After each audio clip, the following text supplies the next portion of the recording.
ಮೊದಲು ಪ್ರಿವ್ಯೂ ವಿಡಿಯೋನ ನೋಡ್ಕೊಬರೋಣ ಬನ್ನಿ. ನಿನ್ನಿಂದ ಕನಸು ನಿನ್ನಿಂದಲೂ ಮುನಿಸು ಕಲಿಯೋದು ಮಜವಾಗಿದೆ.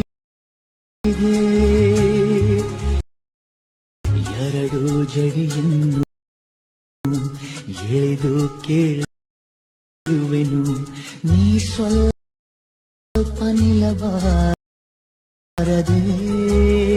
ನೀವು ಪ್ರಾಜೆಕ್ಟ್ನ ಲೈಟ್ ಮೋಷನ್ ಆ್ಯಪ್ಗೆ ಇಂಪೋರ್ಟ್ ಮಾಡ್ಕೊಳ್ಳಿ.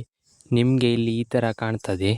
ಈಗ ನೀವು ಸ್ಟಾರ್ಟಿಂಗಿಗೆ ತಗೊಬಂದು ಈಗ ನೀವು ಇಲ್ಲಿ ಈ ಲೇಯರ್ ಸೆಲೆಕ್ಟ್ ಮಾಡಿ ಕಲರ್ ಆ್ಯಂಡ್ ಫಿಲ್ ಮೇಲೆ ಕ್ಲಿಕ್ ಮಾಡಿ ಈ ಆಪ್ಷನ್ ಮೇಲೆ ಕ್ಲಿಕ್ ಮಾಡಿ ನಿಮಗೆ ಬೇಕಾದ ಇಮೇಜನ್ನು ನೀವು ಇಲ್ಲಿ ಸೆಲೆಕ್ಟ್ ಮಾಡಿ ಆ್ಯಡ್ ಮಾಡಿ. ಇದೇ ರೀತಿ ನೀವು ಎಲ್ಲ ಲೇಯರಿಗೂ ಇಮೇಜನ್ನು ಆ್ಯಡ್ ಮಾಡಿ. ಹೀಗೆ ಇಮೇಜನ್ನು ಆ್ಯಡ್ ಮಾಡಿ ಆದಮೇಲೆ ಈ ವಿಡಿಯೋವನ್ನು ನೀವು ಎಕ್ಸ್ಪೋರ್ಟ್ ಮಾಡಿಕೊಳ್ಳಿ. ಈ ವಿಡಿಯೋ ನಿಮಗೆ ಇಷ್ಟವಾದರೆ ಈ ವಿಡಿಯೋಗೊಂದು ಲೈಕ್ ಮಾಡಿ, ಹಾಗೆ ಹೇಗಾಯ್ತು ಅಂತ ಕಮೆಂಟ್ನಲ್ಲಿ ತಿಳಿಸಿ.